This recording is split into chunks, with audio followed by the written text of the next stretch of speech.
stayed up all night watching Breaking Bad. I'm on season 3 now. I haven't stayed up all night and watched anything since I watched The Boys, which is kind of funny because, I forget the actor's name who plays Gus, but he's in The Boys because he plays Vought, or he plays the guy running Vought Industries. But, yeah, I don't know, just interesting, because, to be honest, it does deviate from the norm from typical shows. It is a bit more of a morally ambiguous show that it does have, it's another, I guess it's kind of an example of mundane extremes, because really, I mean, in my head, I guess, if I think about it, it's kind of just no-brainer, but, it's kind of similar to a movie I saw recently, One Battle After Another, which is, it's a new movie. Leonardo DiCaprio and Benicio del Toro are in it. He plays this, he plays a hiding out former radical, trying to take care of his daughter. Anyway, so the past comes to get him in the form of a Border Patrol agent with a fetish, a masochistic fetish that he gained, but it's like, it does sort of go to show something, because it's like, I don't, like, from what I understand vaguely with Breaking Bad, is people don't like Skyler. I can agree to that. I don't like her. I think she overreacts a bit. I don't know. But I guess that makes sense, because she is being lied to the entire first 2 seasons. But I don't know. It just feels like, I don't know.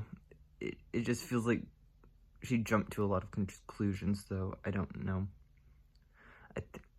She was just trying to do the best she could, though.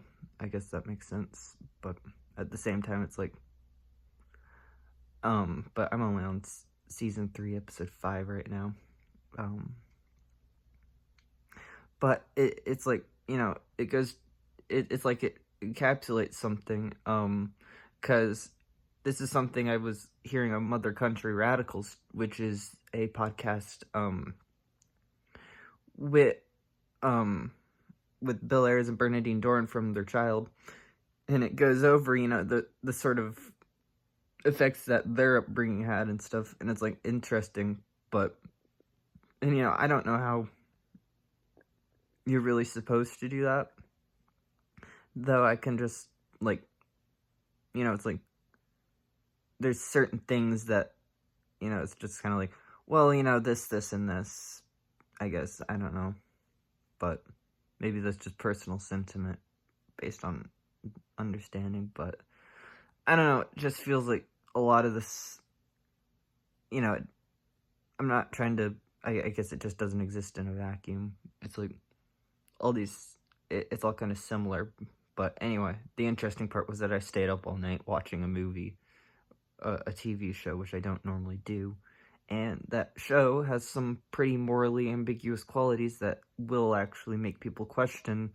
things, because I know that, and this is, I know this from years ago, because before I even watched the show, I did have that sort of understanding, because, people would try and ask my chemistry teacher to like, explain it, like, how to make meth, or to make meth, and she would, and, it was like, it's the once I've seen a teacher have a really hard time arguing against something like that, because it's like, you